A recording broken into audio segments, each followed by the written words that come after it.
Hello, my witchy friends. It's Victory ASMR and blessed Ostara or spring equinox. Here are my cats near my altar, my hearth. And I'm going to show you what I do to celebrate the coming of spring. And together we're going to make a spell jar of sorts. At least my own take on the spell jar. And I'll tell you a little bit about Ostara and how to celebrate. So if you are Wiccan or neo-pagan or any other kind of witch between, you might celebrate Ostara. This is just the way that I celebrate. One of the first things I do this time of year is break out the Florida water. And this is a fascinating, beautiful smelling spray with a very rich history. I'm choosing the Florida water because I want my space to evoke feelings of springtime. So Florida water has a lot of florals in it. It's absolutely beautiful. I'll give it a little spray. And usually it's used as a cleansing liquid, so you can cleanse things in it. But the base notes are sweet orange and neroli. This has lavender and clove in it as well, which are fairly traditional aspects. So you're going to want to cleanse your workspace. There's a couple of different ways that you can do this. I am using a little bit of Palo Santo here. And this is just a stick that I've had for ages. It takes a really long time to burn it. But I'll just cleanse the workspace because part of casting a spell is intention. And honestly, I've always felt like it's a state of meditation. So you can just wave the smoke around a little bit if you are more into smoke cleansing than using a spray of sorts. And this will just give you a nice baseline for the work that you're going to do. Another option is moon water.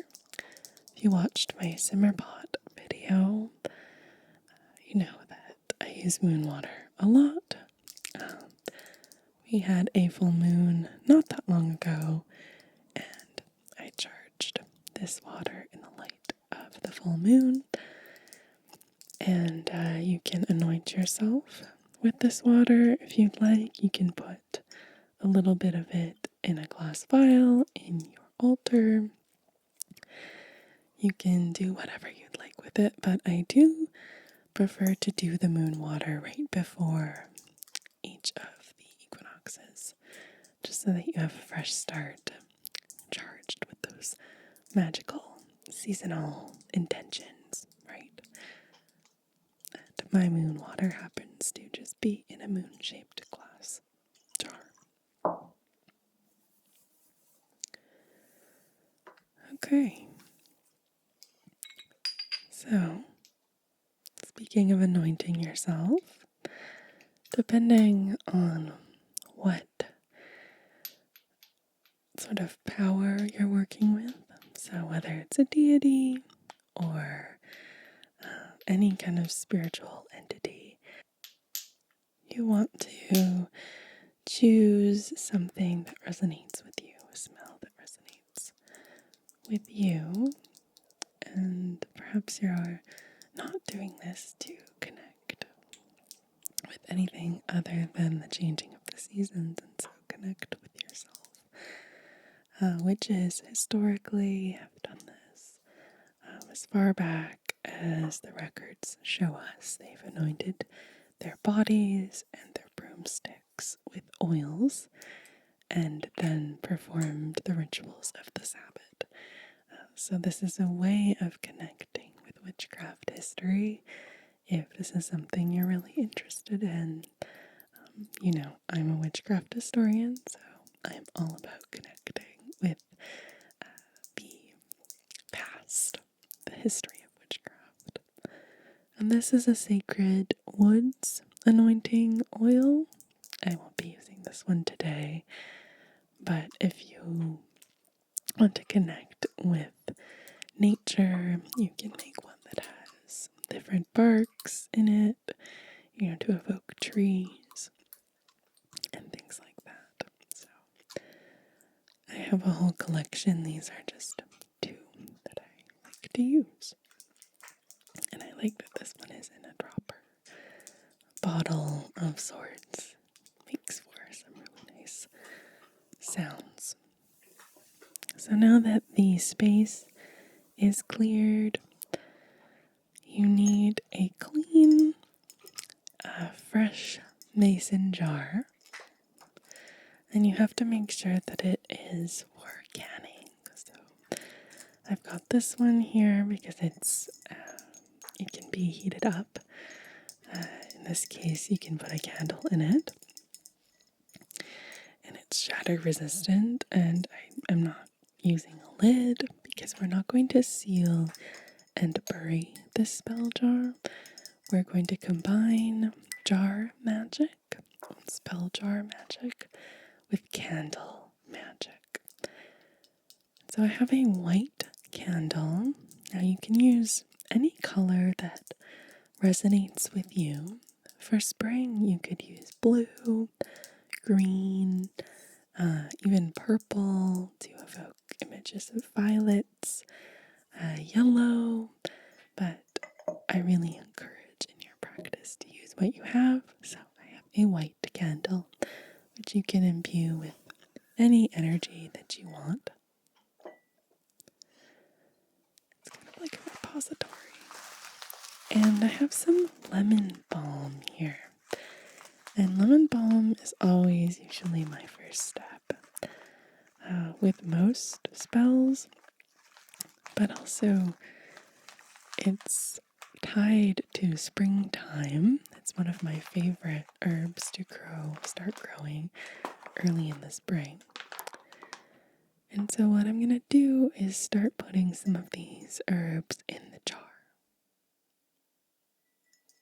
Closer to you. And so we're just going to put some on the bottom here.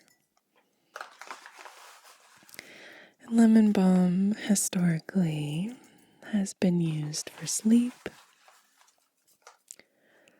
for arthritis, various ailments. And many of us still use it as a calmative. It's definitely helpful for sleep. And I also have some African marigolds here. Now, marigolds are kind of a high summer flower, but I think the color just feels like springtime. So I'm trying to really incorporate florals into the spell. And as you put each herb in, be sure to set an intention for it. So next we have some basil, and this is just basil out of a jar shaker. I just took this out of my spice rack. So when I put the basil in, I'm going to think about green buds on the trees, green grass, verdant forests, moss on forest beds, lichen on trees, things like that. And basil's also a prosperity herb, so you can use it in spells if you want to bring wealth and stability into your world. I have this little bag of jasmine flower, and I like to add a little bit of jasmine to my springtime spells, just because there's this beautiful scent to it, first of all, which is why you see it used in incense blends so much. But also these are little dried up pieces, so it's not taking up too much space. And the smell of it feels like springtime.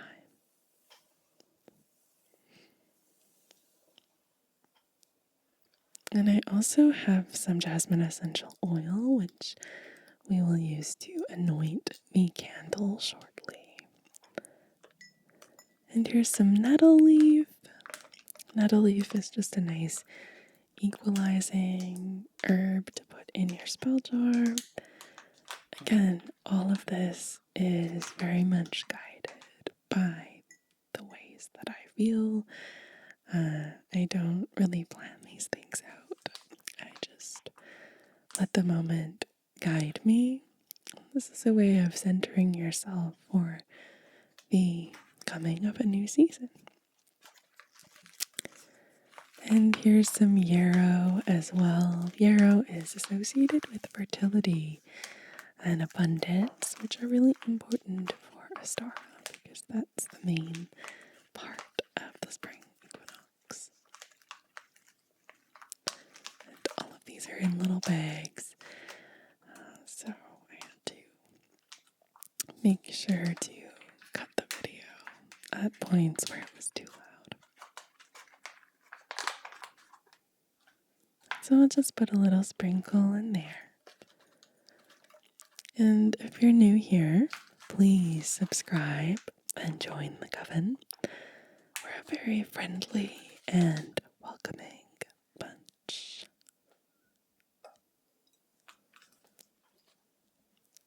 Okay, so now I'm going to place the candle. You can do this at the beginning. I've just decided to do it now. But first I have to anoint it. So I'll take a couple drops of jasmine essential oil. And I have this very small amount. You can get it in bigger bottles. You can also get different grades of it. Some of them are more expensive than others. And then I'm going to take some rosemary. And rosemary is often associated with Ostara, so it just makes sense. It seems like a weird combination of oils, but it smells divine.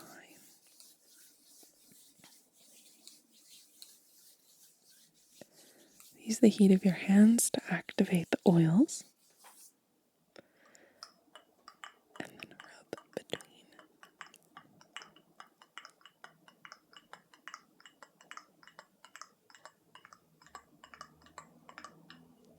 I love this sound.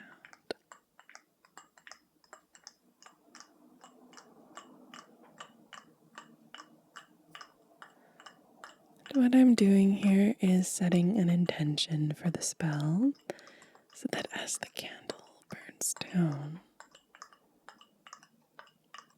that energy is released alongside the burning of the candle. And so now I'm using the tip of the lighter, not very elegant, but I'm just making a little gap in the herbs, making sure it's good. And then I melt the bottom of the candle a little bit and let the wax drip so that you have an anchor and the candle is stuck to the bottom of the jar upright.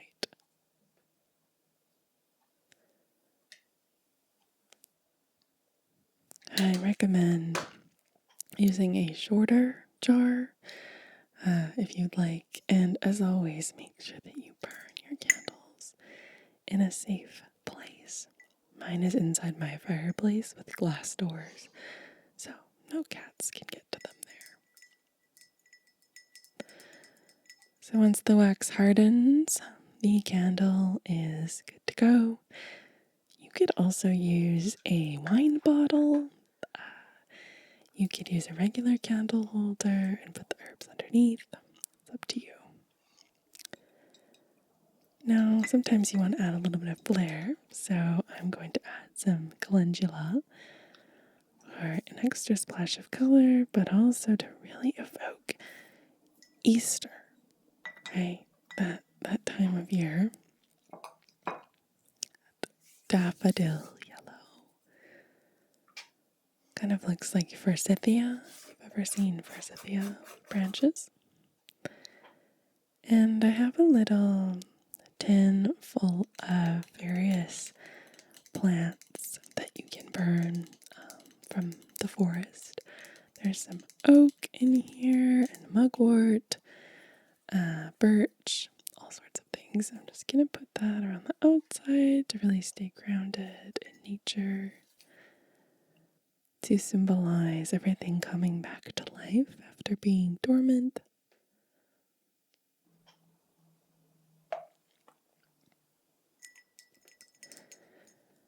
And what I usually do is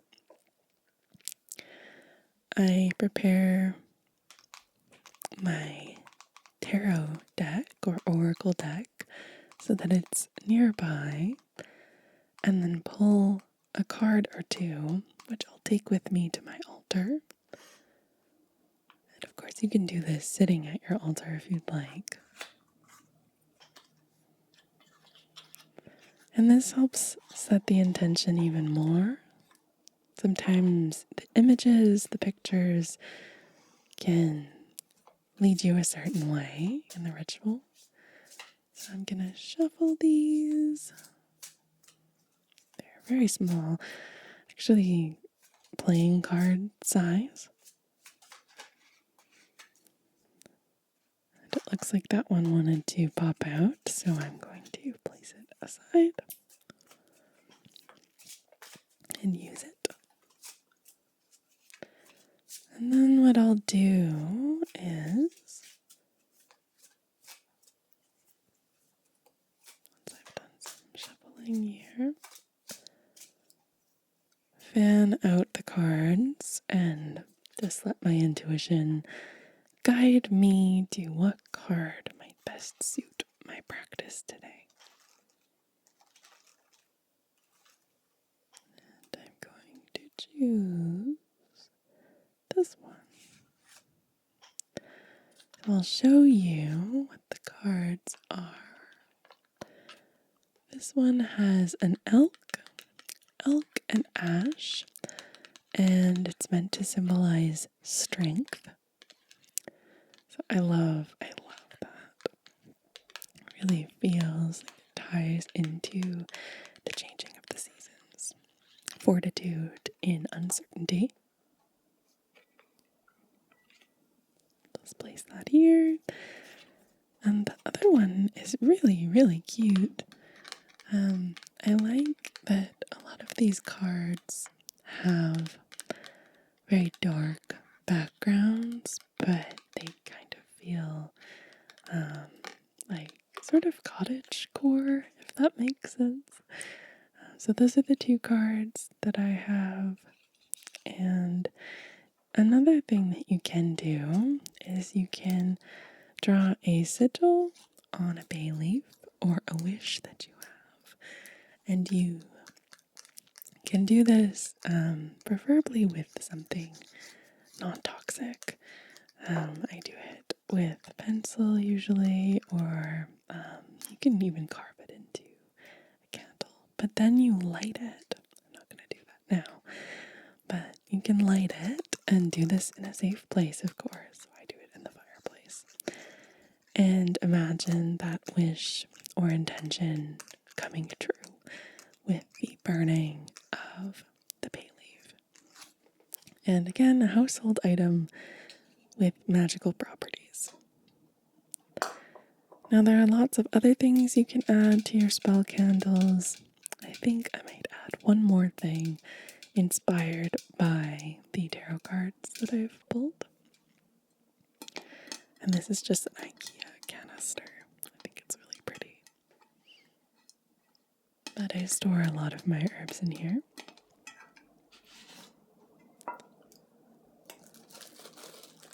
So I've taken most of them out, but what I'm looking for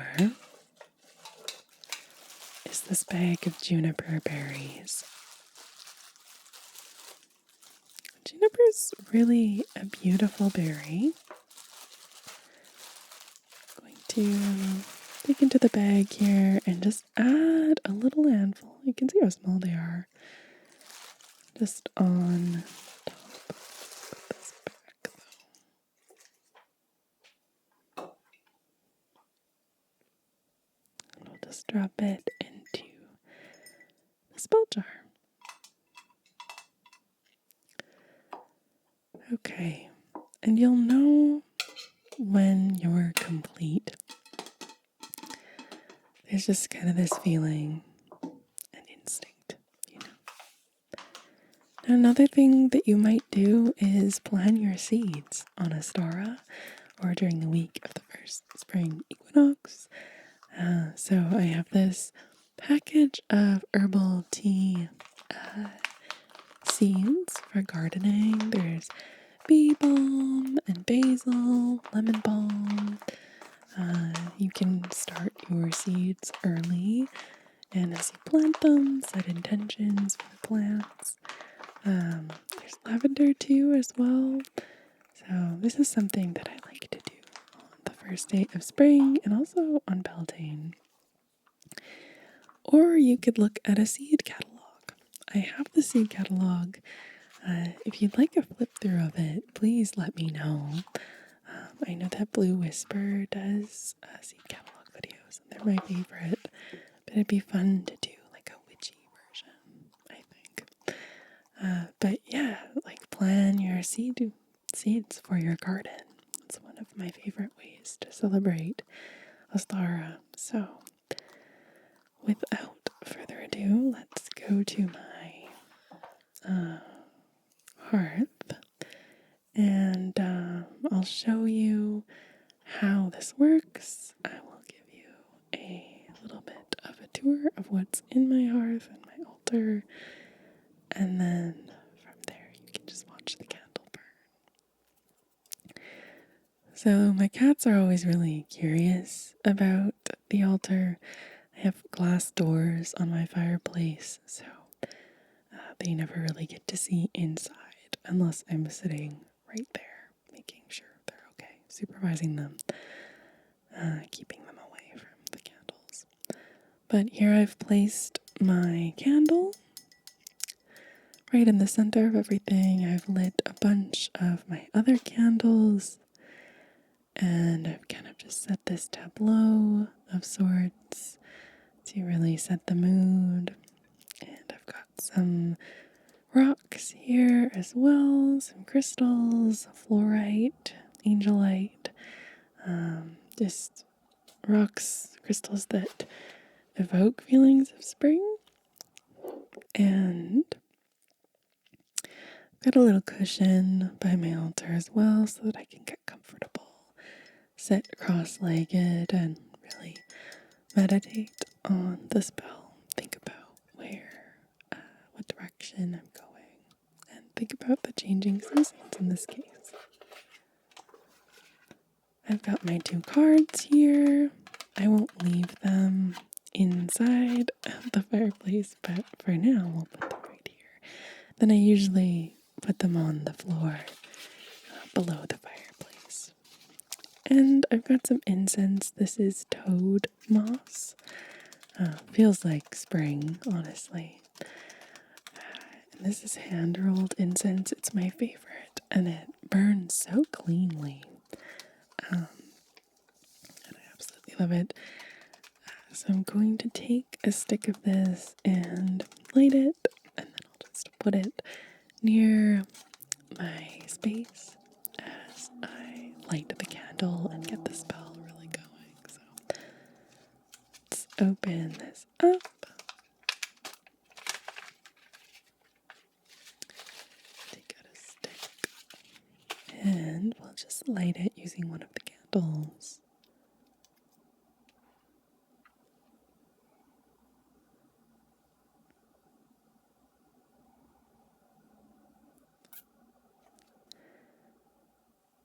Okay, and then I'll put it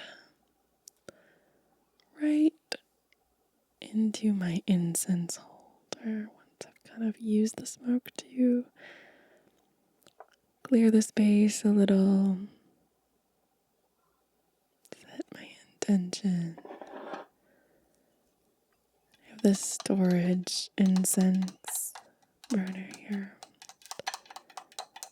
The middle panel flips up and you can store things in there. I'll just place it in here.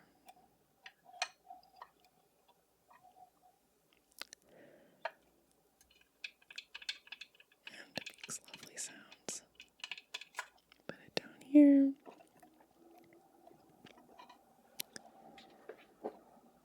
And then I could also use this altar cleansing spray. This one is Nematoma, which is named after, I believe, the goddess of oak trees. Although correct me in the comments below if I'm wrong. I do not remember. So I'm going to light the candle and make sure as it burns you adjust the angle of it. This is kind of angled a little bit. I will adjust it as it goes. Tend to your spell, my best advice. And I'm just going to let it burn all the way down. The wax is going to pool over the herbs. The wax kind of activates the smell of the herbs, which is really nice. And once the candle extinguishes itself, the spell is complete. So, absolutely one of my favorite ways to celebrate Ostara. And, of course, many little visitors here, your familiars, might be curious. Invite them into your spell work, just as long as they don't get into anything dangerous. That's what they're here for, to empower you, to enhance your work. But please let me know if you enjoyed this video. I know that one of my most requested videos is more spell work, so I would be happy to oblige and share more of my rituals with you. I often talk about self-care with the different sabbats with the Wheel of the Year, and this is a radical act of self-care. So I encourage you to take pause for the Equinox, and I hope that you have a very, very restful and peaceful sleep. And thank you so much for being here, for watching. If you made it all the way to the end, you are the witchiest friend. And I appreciate you so, so, so very much. And so I will let you watch the candle burn